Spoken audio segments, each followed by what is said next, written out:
Alô Brasil, chegamos com o podcast Futebol no Mundo, agora episódio 19, sim, 19 semanas já de podcast Futebol no Mundo, graças à sua audiência, à sua parceria.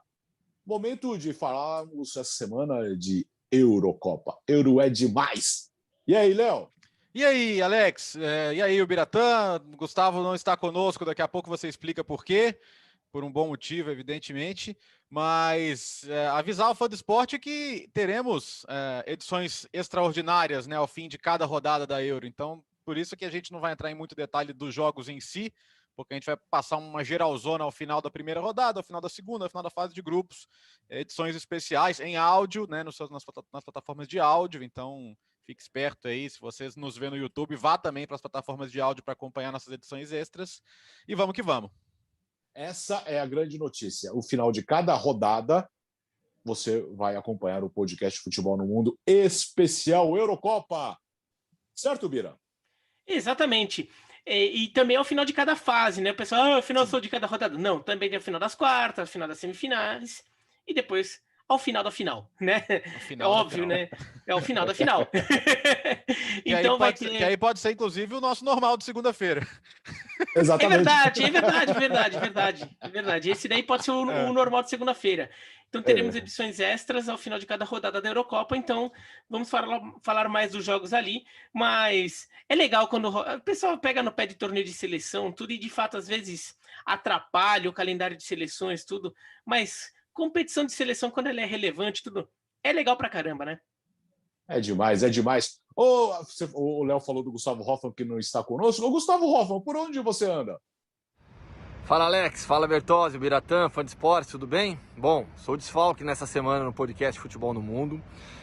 E não sei como serão as próximas, né? Estou na cobertura da seleção argentina pela ESPN, cobrindo a seleção argentina para a ESPN da Argentina. Então, fã de esportes, vocês me verão um pouco no ar na ESPN Brasil e no Fox Sports, a não ser que você esteja na Argentina.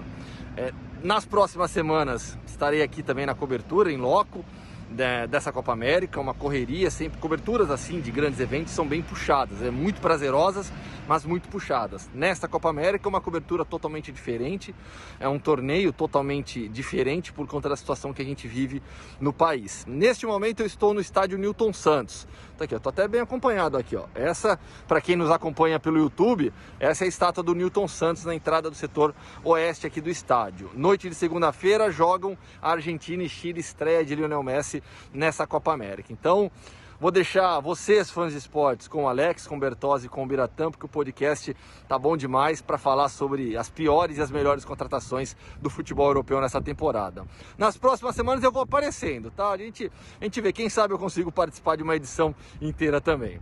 Valeu, pessoal! Ele volta em breve. Vamos tentar semana que vem, vai. Vamos fazer um esforço para que ele volte semana que vem, mas a cobertura falar muito da Copa espanhol, América... é isso? Então, você imagina. Há especulações de que ele está com pretensões expansionistas em relação ao mundo Hoffmann, entendeu? O Gustavo Hoffmann, o imperialista. Ele volta em breve nessa cobertura extensa dos canais ESPN na Copa América, atração aqui para você. Vamos começar falando de Euro com a notícia mais o quê? Mais estranha, mais triste, mais assustadora, chocante, né? Assustadora do final de semana nessa ainda, né, no começo dessa primeira rodada, né, Léo?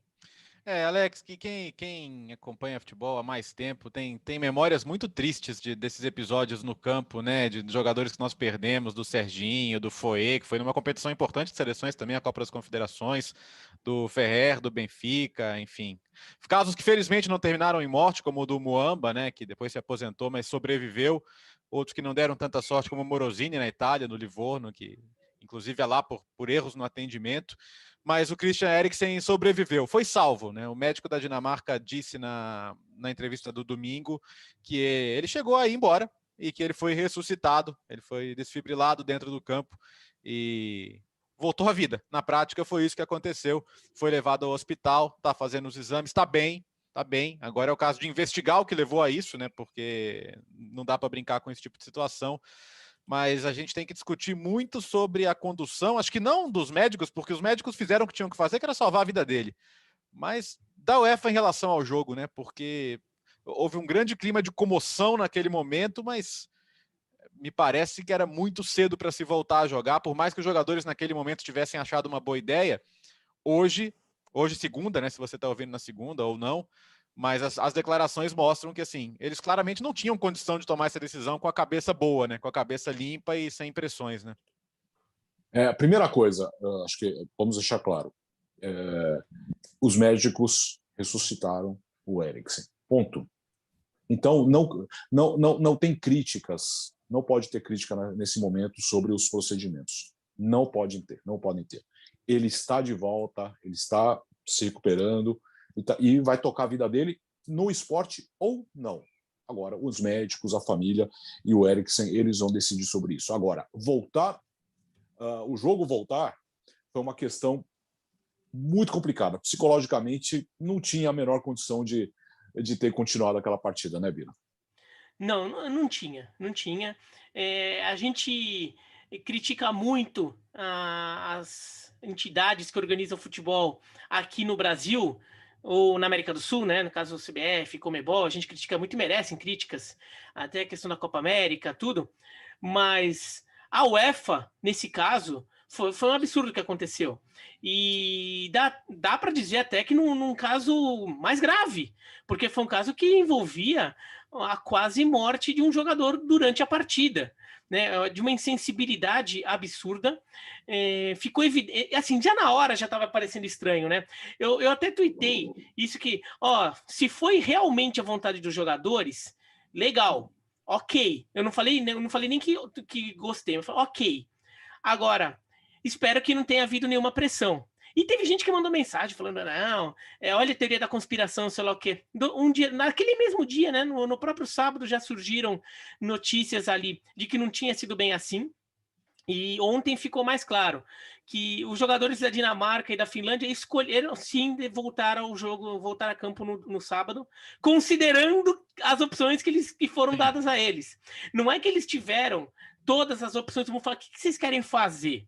Não foi assim. Né? Eles tinham que escolher entre continuar o jogo naquele próprio dia ou jogar no dia seguinte ao meio-dia. Né? Além de tudo, jogar num horário horrível, né, que eles teriam um péssimo descanso, jogando no calor, tá? Verão. Ainda a Dinamarca não é o país mais quente do mundo, mas no verão faz calorzinho, né? Uhum. O verão lá também é quente. Quer dizer, depois você vê um jogador, companheiro de trabalho seu, ou companheiro de time, no caso dos dinamarqueses, quase falecer em campo. Eu acho que o jogador não vai ficar com muita vontade de querer jogar futebol meio-dia. Acho que o jogador vai ficar pensando duas vezes. Fala, será que eu vou jogar o meio-dia? O cara, sabe? Não, mal vai conseguir dormir. Ele não vai conseguir dormir. Daí, que hora que ele vai acordar para comer, para se alimentar antes do jogo, para ter energia? Ele vai acordar às 8 da manhã. E além de tudo, ele vai ficar pensando que, nossa, eu vou estar me expondo a um jogo nessas condições. O quê? Para acontecer com mais um? Daí eles preferiram jogar. Daí conversaram com o Eriksen, o que o Eriksen também achava, se o Eriksen estava bem, porque eles queriam se sentir tranquilos para jogar.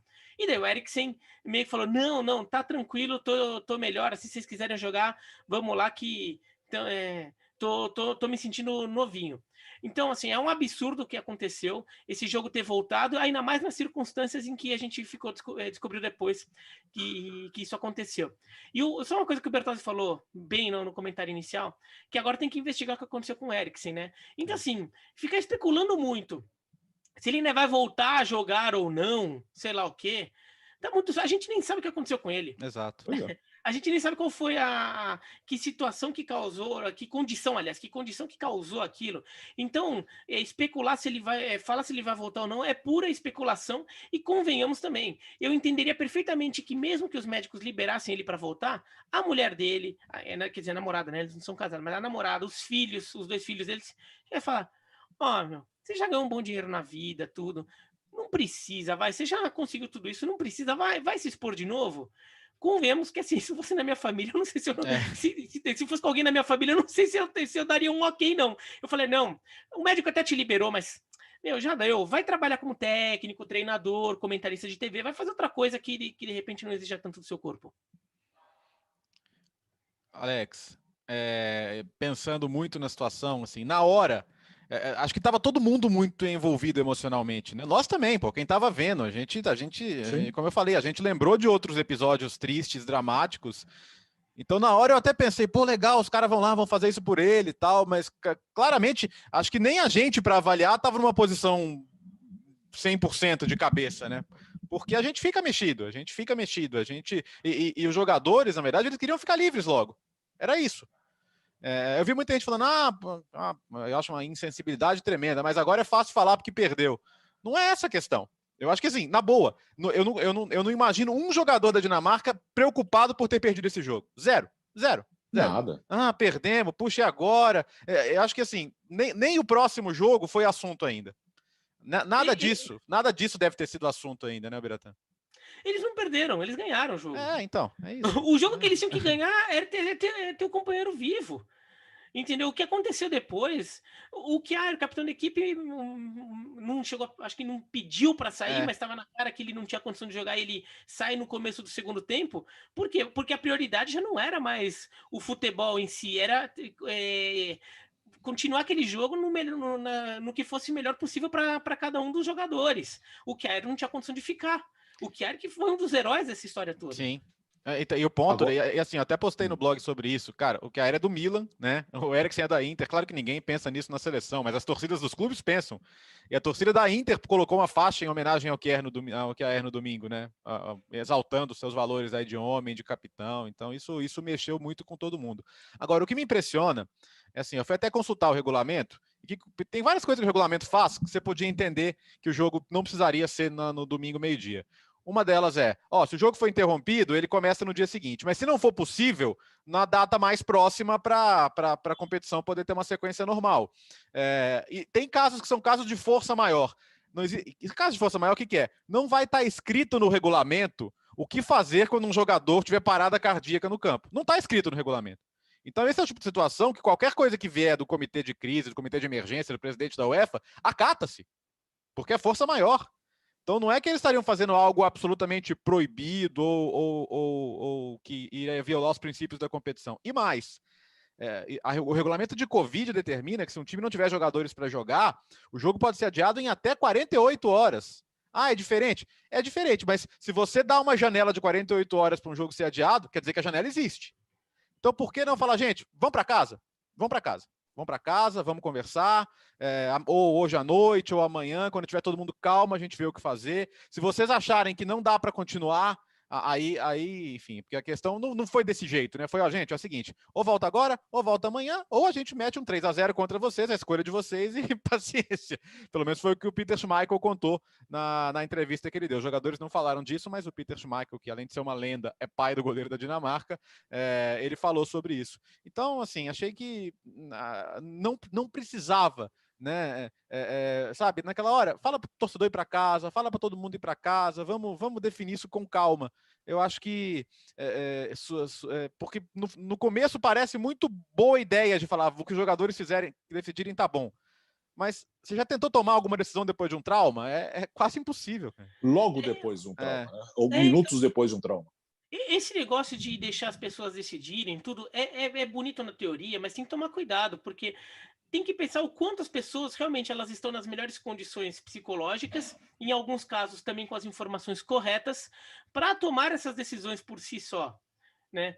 Então tem vários casos aí que a gente se aplica.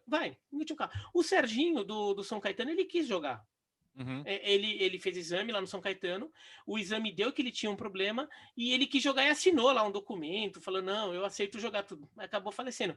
É uma pena, mas assim, isso também acontece porque o instinto do jogador é sempre jogar. Sim. E às vezes ele não tem todas as informações, não que não tenha sido apresentado a ele, mas às vezes ele não tem nem a condição, não tem nem a formação suficiente para interpretar aquilo, né? E daí o instinto dele é jogar. Então, às vezes, o jogador nem tem a melhor condição para jogar isso também. Então, às vezes, é melhor você dar aos jogadores já um encaminhamento que especialistas vão apontar como o mais adequado. E os jogadores vão se encaixando nisso. É muito fácil simplesmente você falar, não, ele que quis. Não é sempre assim.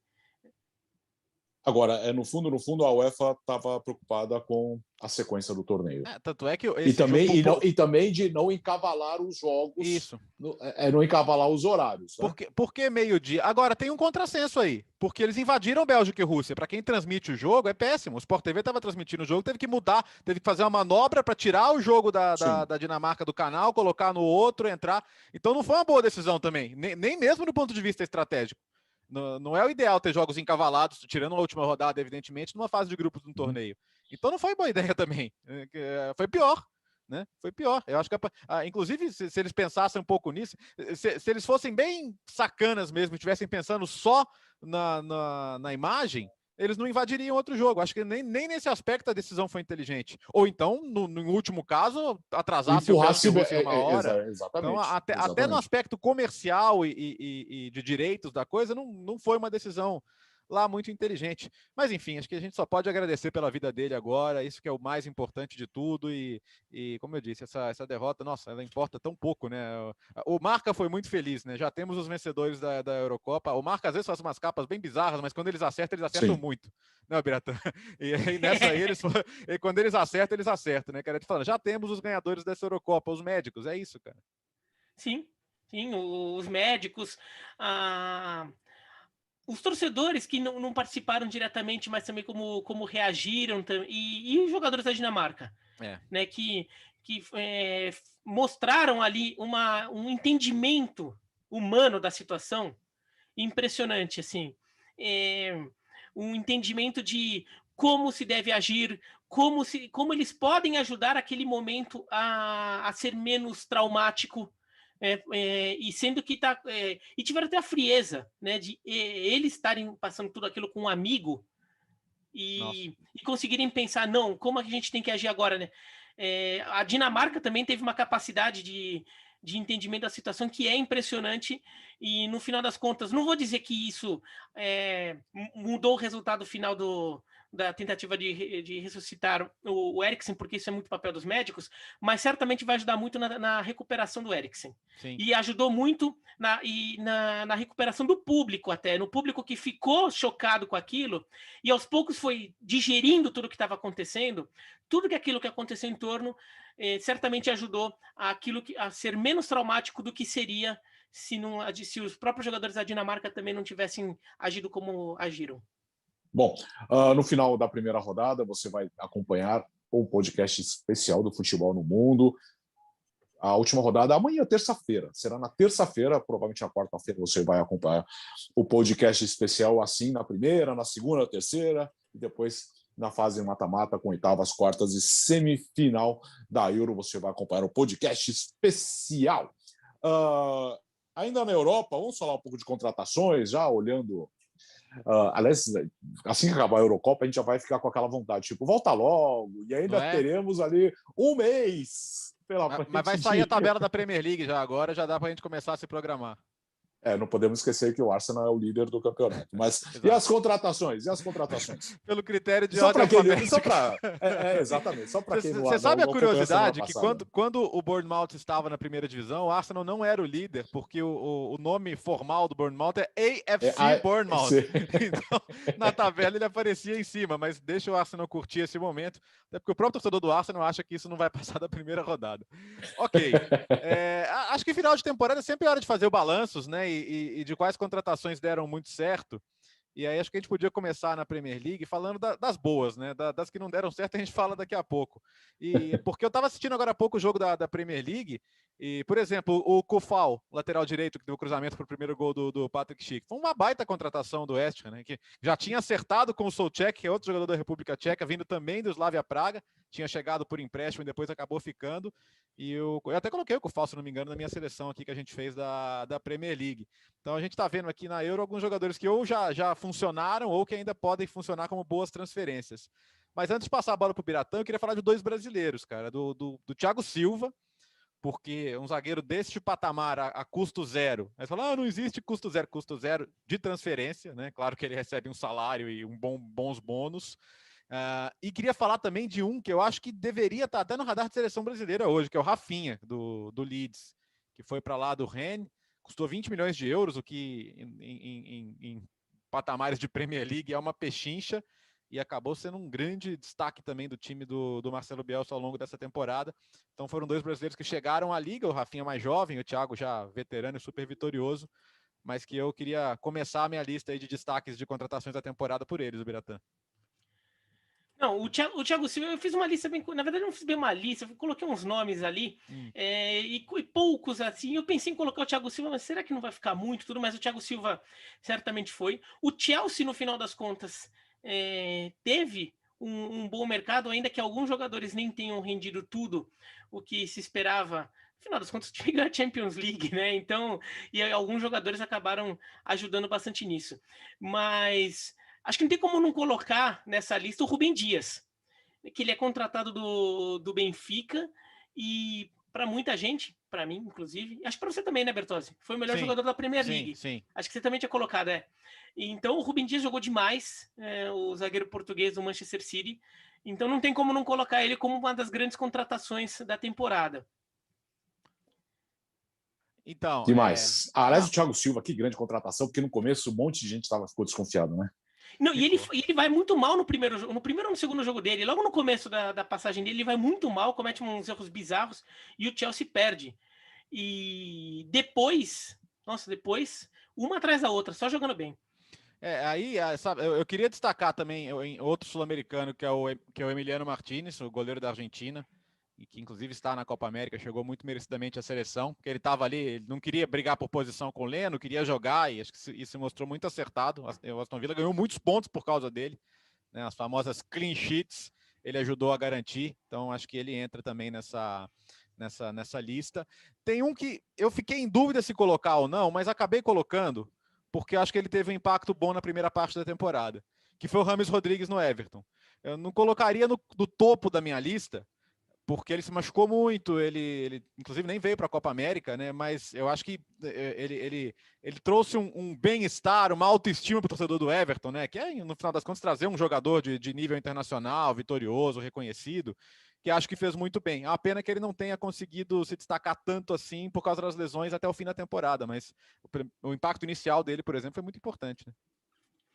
O torcedor do Everton sonhou, né? Aquelas rodadas de liderança, pô. Sonhou, teve até... Eu me lembro de quando o Ancelotti chega, isso ainda na outra temporada, já na reta final, que o João Castelo Branco até faz uma reportagem, porque não tinha pandemia, então tinha torcida nos estádios normalmente, ele faz uma reportagem antes de um jogo do Everton, e ele conversando com torcedores, e os torcedores do Everton todos felizes. Nossa, a gente ver um técnico desse nível, se referindo ao Ancelotti, ver um técnico desse nível aqui no nosso clube. Quer dizer, tem essa coisa da autoestima do torcedor do Everton voltar a sentir que o clube dele é grande, né? Que, assim, de tradição, óbvio que é. Mas deixou de ser protagonista no mercado. E aí, daí James Rodrigues foi mais uma contratação, né? O jogador artilheiro de Copa do Mundo, né? O jogador foi artilheiro de Copa do Mundo. O Everton já teve artilheiro de Copa do Mundo no elenco, né? O Lineker. Então, acho que o Rames foi muito bem. Eu também pensei em colocar ele, mas acabei não colocando. O Emiliano Martínez eu coloquei. Esse é impressionante o quanto ele jogou. E a forma como ele chega, né? Um jogador que chega... Se fosse aqui no Brasil, o pessoal... Não é novo, né, Biratã? Quê? Não é novo, né? Não é novo, então o pessoal ia falar que é refugo. Sim. Se fosse aqui no Brasil, é refugo fim do de carreira. Refugo do Arsenal, imagina. Né? E jogou demais. Queria colocar também o Callum Wilson, do Newcastle. Estava no Bournemouth, foi contratado e teve uma ótima temporada com o Newcastle, apesar da temporada ruim do Newcastle. Mas talvez a temporada teria sido muito mais sofrida, angustiante, sem os gols do Callum Wilson. Verdade. Por exemplo, já podemos entrar nas ruins, então, Alex? Vamos lá. Tá bom, não, porque eu só queria destacar que eu acho que um outro caso de jogador que podia ser ainda mais, se não fosse as lesões, foi o Diogo Jota no Liverpool, né? Também teve um começo super importante. Não sei se a contratação de janeiro entra, não? Entra, vamos lá. Tem o Lingardinho no West Ham, né? O Lingardinho levou o West Ham para a Europa, pô, de deixado de lado no Manchester United para ser um dos super destaques aí. Mas sabe quem tinha muita pinta e muita gente falava, nossa, tá demorando para esse cara ir para um time grande? É o Van den Beek, do Ajax, né? Que foi para o Manchester United e, cara, ele praticamente não jogou, né? Ele ficou esquecido no churrasco pelo Solskjaer, praticamente, na Biratã. O Van de Beek estava na minha lista aqui.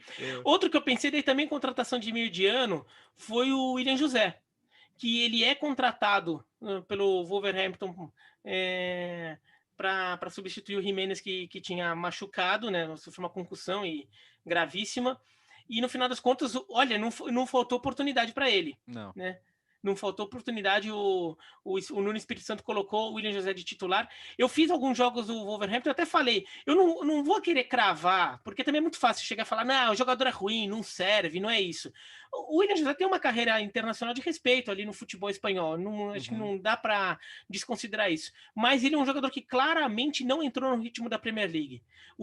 A velocidade do futebol, a velocidade de raciocínio do futebol inglês, o William José não conseguiu acompanhar. Era impressionante como ele parecia um jogador lento, não de corrida, mas lento de pensamento, de jogada.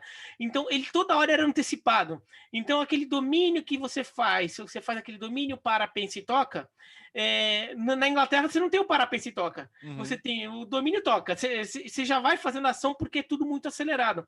Ele não entrou nesse ritmo, ele era desarmado com facilidade, os passes deles eram antecipados, eram interceptados com facilidade e acabou não sendo a figura de referência no ataque que o Wolverhampton queria. E eu não quis colocar e acabei colocando o Fábio Silva, porque ele é jovem, né? Então eu fico naquela de não dá para falar que o cara deu errado, porque ele é um garoto, né? Ele não foi contratado para resolver nessa temporada.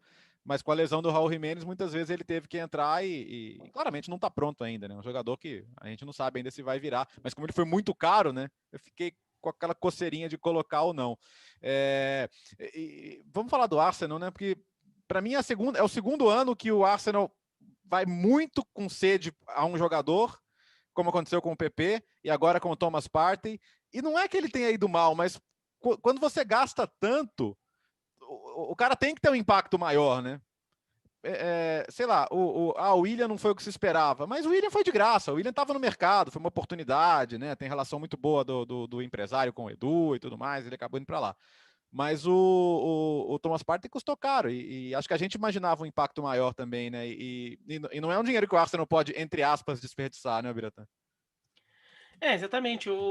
Ainda mais num processo de reformulação, quando você está fazendo um trabalho de buscar oportunidades no mercado. O Partey é um jogador que já nem é tão novo, então é um jogador que você investe nele, mas você já quer resultado um pouco mais imediato, não é o caso do Fábio Silva, né, que é um jogador que você até imagina que não, daqui 2, 3 anos ele pode embalar.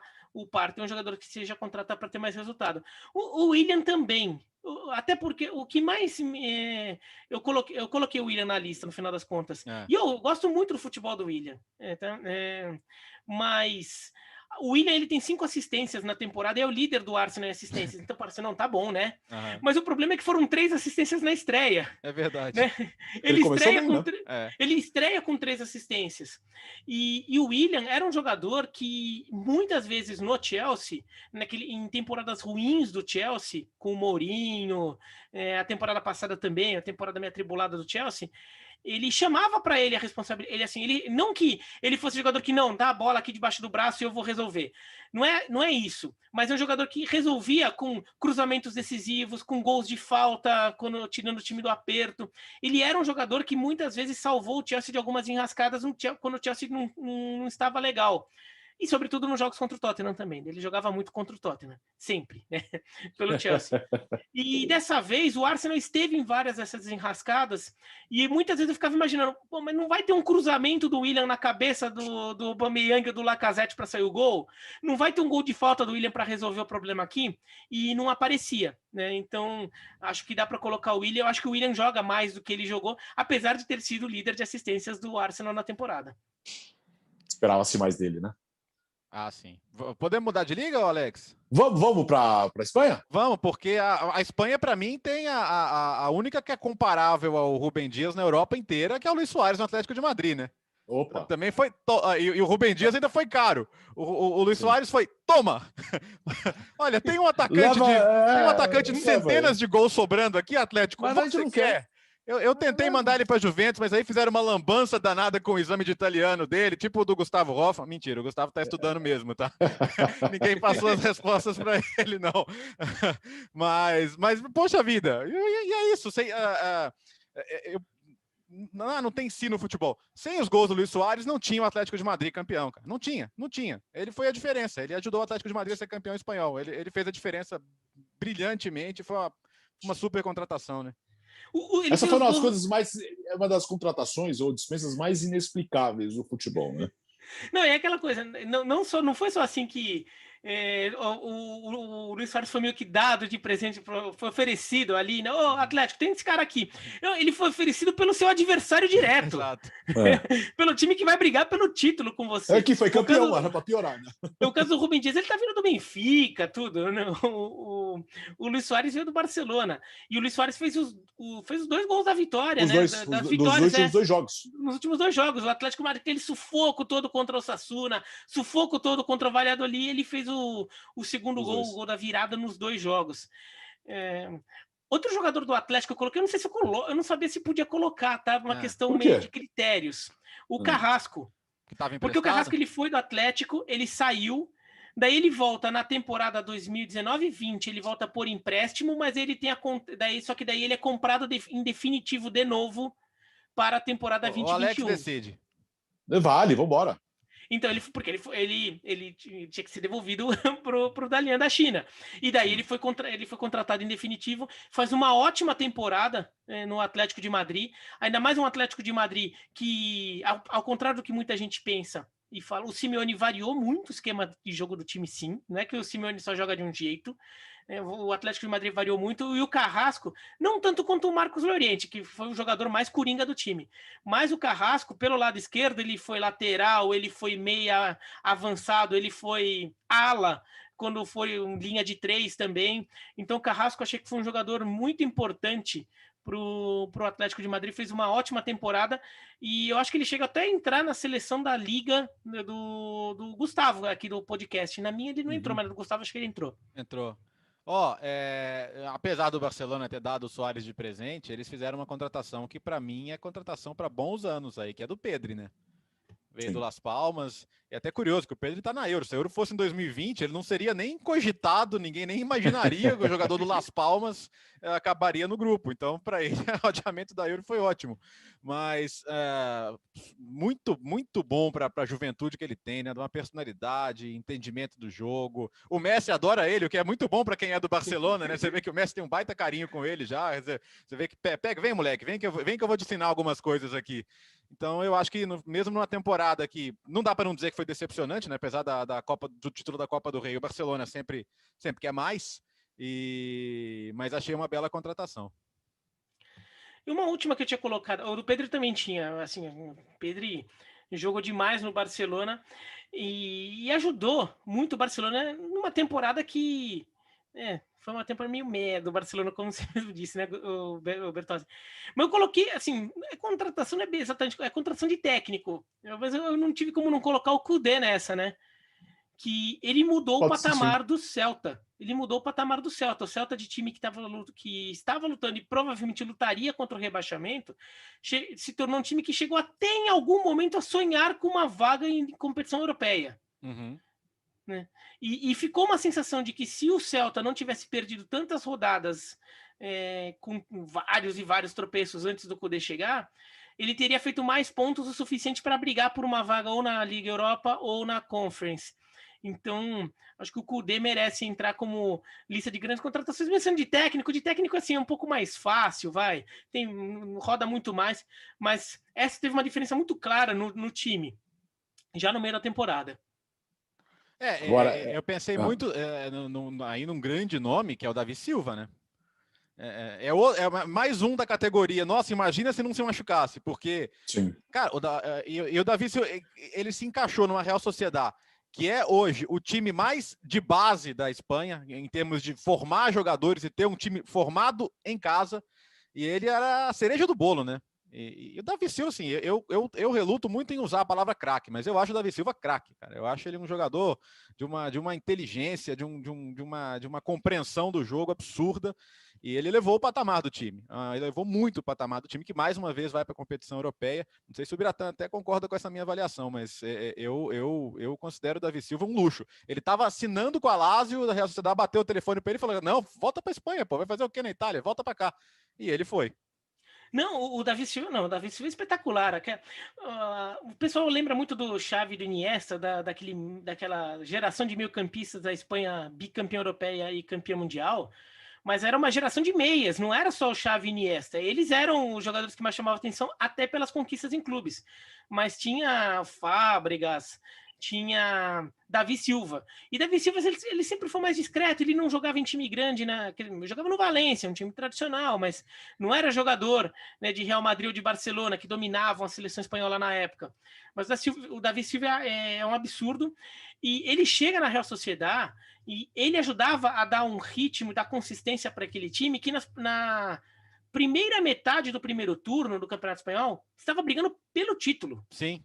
Era um time que chegou a ocupar a liderança do campeonato e chegou a ser o perseguidor mais próximo do Atlético de Madrid até a contusão do Davi Silva.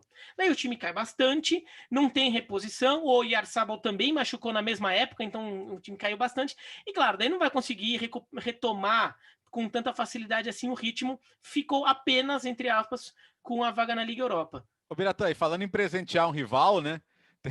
Tem o Parejo e Coquelin no Vila Real, campeões da Liga Europa, vindo diretos de Valência, né? O oferecimento Peter Lim, né? Essa foi demais, né? O Peter Lim ali, o Peter Lim, eu acho que podia até chamar o Bidoni d'Oro lá, a versão espanhola, virar o prêmio Peter Lim. Pior atuação no mercado. Primeiro que ele não age, né? E quando age mal. Foi realmente a temporada do Valência, pelo amor de Deus. Né? Escuta, olhando para grandes contratações, só abrindo parênteses, que a gente falou dos grandes da Espanha, mas não falou do Real Madrid, vem aí o Carlo Ancelotti. Mas para o elenco, quem vocês acham que o Real Madrid precisaria para encaixar nesse time e dar um up, hein? Alex, não vem com o Mbappé, hein? Não, então, é porque a megalomania ali é forte, né? Eles estão construindo estádio, estão perdendo receita por causa da pandemia, mas não perdem a pose. Mas para mim ficou muito claro que uma peça a mais para rodar naquele meio campo, né? Porque o Casemiro, o Kroos e o Modric, e eventualmente o Valverde, hoje você tem praticamente só os quatro. E como o Real Madrid teve muita crise de lesão na temporada, quantas vezes a gente olhava para aquela lista de relacionados, tinha 2 meio-campistas e 3 da base. Era frequente isso. Então, acho que é um setor que precisa ter um pouquinho de atenção ali. Eu acho que o que o Real Madrid mais precisa é de banco, de opções para rodar melhor. Então, se, por exemplo, daí tem aquela coisa, se o Hazard voltar a jogar bem, se o Bale voltar a jogar bem, você já meio que automaticamente consegue esses reforços.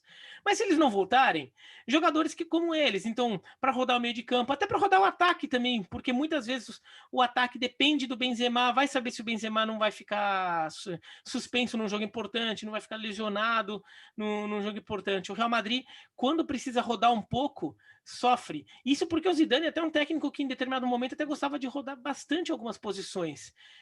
E na temporada anterior, né, a 2019-20, ele até roda bastante, mas falta ainda essas opções ao Real Madrid. Podemos falar das ruins agora, Alex? Vamos lá para fechar. Olha a ansiedade. Até porque na Alemanha nós vamos deixar pro Hoffman, se ele vai ficar bravo, né? Então vamos falar. Eu só quero dar um pitaquinho de Itália rapidinho depois, mas tá bom. Da Espanha, assim, da Alemanha a gente deixa para depois. O troféu Van den Beek de esquecido no churrasco na Espanha é do Pjanic, né? Aliás, já podemos falar de Pjanic e Arthur, né? Aí você já engloba as duas. Que foi uma grande operação financeira ali, que no final das contas só foi boa para o balanço dos clubes. Mas assim, o Pjanic não existiu, cara. Tinha vezes que você olhava ele no banco ali perdido e tal. Eu falei, nossa, cara, o Pjanic é muito bom jogador e joga numa posição em que jogadores normalmente se dão bem no Barcelona, né? E não é que o Barcelona tenha feito uma temporada tão boa para se sentir 100% satisfeito com as suas opções, né? Uhum. Então, o Pjanic tá. Outro que entrou aqui na lista, que foi um jogador que retornou, o Felipe Coutinho. Sim. Que quando o Koeman assume, até se falou do novo Barcelona, porque o Koeman assume logo depois dos 8-2, né? Não foi muito tempo depois dos 8-2 do Bayern de Munique. Não, revolução do Barcelona, tudo, vai mudar tudo, e agora o Felipe Coutinho é um dos reforços, o Barcelona não tem dinheiro, e o retorno do Felipe Coutinho é um reforço, e o time vai se construir, o meio campo do time vai se construir em torno dele, bibibi, bobobó, nada, né? Não aconteceu. O Felipe Coutinho vai sumindo ao longo da temporada e também é um jogador que acaba não aparecendo. E daí, a gente, no final das contas, até deu espaço para nomes como o Pedri aparecerem muito bem. Mas também porque os jogadores não estiveram à altura das expectativas. Alguém que me decepcionou, mas eu vou dar um desconto porque é jovem, e o japonês, o Takefusa Kubo, né? O garoto do Real Madrid que foi emprestado ao Vila Real, porque ele tinha ido tão bem no Mallorca. Sim. E eu achei que ele ia voar, mas não encaixou muito com o time do Naim. Ele acabou nem ficando o resto da temporada, foi pro Getafe, né? Mas eu gosto muito dele, cara. Eu inclusive vejo futuro para ele, mas eu não entendi. Eu queria entender melhor porque ele não deu certo e confesso que fiquei até um pouco chateado com isso. No Getafe até ele vai um pouco melhor, mas de fato no Villarreal foi também uma figura não aconteceu, né? Eu fui ver o Cubo jogar com o Japão e Chile no Morumbi em 19 na Copa América aqui, cara. Eu entreguei o prêmio de melhor em campo nesse jogo pro Alex Sanches. É verdade. É verdade, tem foto disso. Eu entreguei o troféu de melhor em campo pro Alex Sanches nesse jogo. Parabéns. Como você foi parar lá, meu Deus? Em nome do consulado? Não, o patrocinador me convidou, né, para fazer isso. Eu acho que tem o fato de ser um jogo do Japão aqui em São Paulo, né? Porque o jogo era um jogo aqui em São Paulo, eles não iam pagar minha passagem aérea para ir para sei lá onde entregar. No final das contas, era o aniversário da minha mulher, a gente teve que comemorar o aniversário do Chile e Japão no Morumbi. Bom, eu fui com a minha mãe e minha filha ver esse jogo. Não, foi legal demais ver esses grandes torneios. Bom, vamos para a Itália? Vamos, então, é só passar rapidinho. Daqui a pouco o Biratã vai falar do Kalinic no Verona, que eu já sei. Não é só eu que daria vontade, mas tudo bem. Mas eu queria destacar um em especial, o Christian Romero da Atalanta, que era da Juventus, foi emprestado com opção de compra baixa e a Atalanta vai vendê-lo para variar com um ágio absurdo, né? O que eles sempre fazem muito bem. E foi eleito o melhor defensor da temporada, tá jogando pela seleção argentina já e fez gol, muito bom.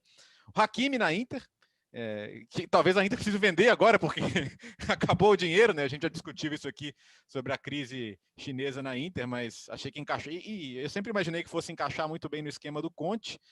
E apesar da Juventus não ter feito aquela temporada, o Chiesa deu muito certo, né? O Chiesa deu muito certo. O Chiesa é uma contratação bem interessante, também nesse esquema de empréstimo-compra, mas são os três que eu destacaria. E negativamente, eu falaria da passagem do Mandzukic pelo Milan, que daqui a alguns anos vai ser trivia. Existiu ou não existiu o Mandzukic no Milan? Porque ele jogou, machucou, praticamente não jogou mais. O Godin no Cagliari, cara, o Cagliari tem feito umas contratações meio inesperadas assim, mas ele foi mal, o Cagliari lutou para não cair, acabou escapando, mas ele não foi bem. E o Kalinic, mas eu vou deixar o Kalinic pro Biratã, então. Não, pode falar do Kalinic. Eu não sei se eu devia esperar alguma coisa do Kalinic também, né? Eu não esperava, então. Eu não esperava nada do Kalinic. Você roubou a minha lista de boas contratações, Romero, Hakimi.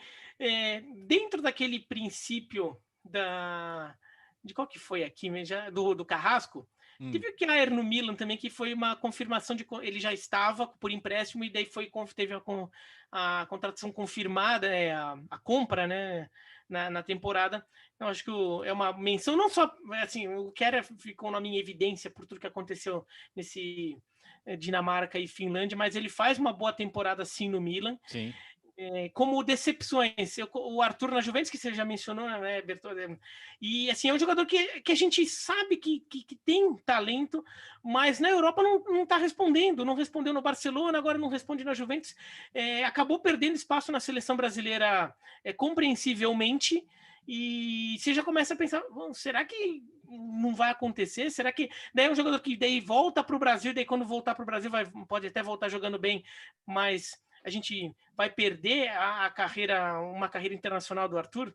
E daí, para dar aquela cornetadinha veronista, na verdade, não cornetadinha, mas o Kumbula jogou muito no Verona. Eu esperava bastante dele na Roma e acho que não respondeu à altura. A Roma tentando reformular, né, tentando fazer algumas contratações diferentes, e o Kumbula eu achei que era uma boa aposta da Roma que não aconteceu. Ó, só para não deixar passar batido, eu tinha anotado aqui também o Tonali, mas com voto de confiança, porque essas alcunhas são péssimas, né? E o negócio do novo Pirlo nem é verdade, né? Porque ele não tem muito a ver com o Pirlo como estilo de jogo, é só porque ele é cabeludo. Mas eu gosto muito, acho ele muito talentoso, então eu achei que faltou um pouco de personalidade para ele, ele acabou nem se firmando no Milan. O Milan está até tentando pechinchar agora com o Brescia para ver se diminui o preço para comprá-lo. Na Alemanha, só o Gustavo vai falar com mais calma depois, um dia, mas eu só queria destacar o Jude Bellingham, né, do Dortmund, porque, sim, cara, o cara simplesmente chegou ao fim da temporada como titular da seleção inglesa aos 17 anos, né? Sim. Sem dúvida, né, Bira? Da Alemanha tinha separado o André Silva. Do Frankfurt, mas que também na sua cota categoria. Emprestado mais comprado. Emprestado mais comprado. Mas o Alex liberou. Então... liberei, sabe por quê? Peraí. Quem está ouvindo, eu lamento, tá? Mas quem está vendo... Ai. Meu Deus do céu, olha aí, olha. Que sacanagem! Ele tinha guardado. Tá vendo? Ele sabia que você ia citar o André Silva. E já foi impressionante mesmo, né? É porque, coitado, o cara joga na liga do Lewandowski e do Haaland, né? Então, uma super temporada, a gente às vezes nem lembra o que aconteceu, mas aconteceu. Ele bateu recordes de gols aí pelo Frankfurt, cara. Só para você que está ouvindo, eu mostrei uma camisa do André Silva do Eintracht Frankfurt, tá bom? Que na hora de fazer esse ranking eu peguei, sabe aquele site de transferências? Para listar as transferências ele funciona bem. Para dizer o valor, para estimar o valor do jogador, não, é chute. Né? Então não, assim, não fala, o site tal, você sabe de qual eu tô falando? O Transfer Market? Ele disse que o jogador vale tal, ele disse que o elenco do time X vale tanto. Não, gente, isso daí é só uma estimativa dos caras lá, assim, não é valor de mercado oficial. Agora, para fazer a listagem de transferências, eles fazem uma listagem ok. Eu peguei a listagem e fui vendo os jogadores. E daí eu acabei pegando jogadores que foram contratados, mas depois eu percebi que eram emprestados que tiveram a compra confirmada no início da temporada. Mas você quiser falar alguém do Frankfurt, Biratã? Tem o Yunis, né? Que no Napoli também quase não conseguiu jogar, o ex-Ajax, e que foi um dos destaques da temporada no Frankfurt. É que o Frankfurt deu aquela patinada terrível no final, né? Refugou e acabou perdendo. Foi demais, né? Champions. Mas, enfim, não deixa de ser uma boa temporada. Das ruins, uma do Bayern, né? Ninguém... Você lembra que o Bayern contratou um lateral chamado Bonassar, do Olympique de Marseille? Que eles não conseguiram contratar o Serginho Dest, né? Que foi para o Barcelona, e precisavam de um reserva para lateral direito. Mas os jogos do Sarr no Bayern, assim, pareciam de um jogador de divisão inferior. Eu fiquei muito assustado com o nível baixo que ele demonstrou ali, né? E você pensa, puxa, o Bayern viu um potencial ali, mas não chegou nem perto. O Sarr realmente não responde. E assim, no Bayern de Munique não é difícil você jogar legal, né? É um time que já é bem organizado, é uma equipe que, no final das contas, os jogadores conseguem entrar num sistema que funciona, mas não foi o caso dele.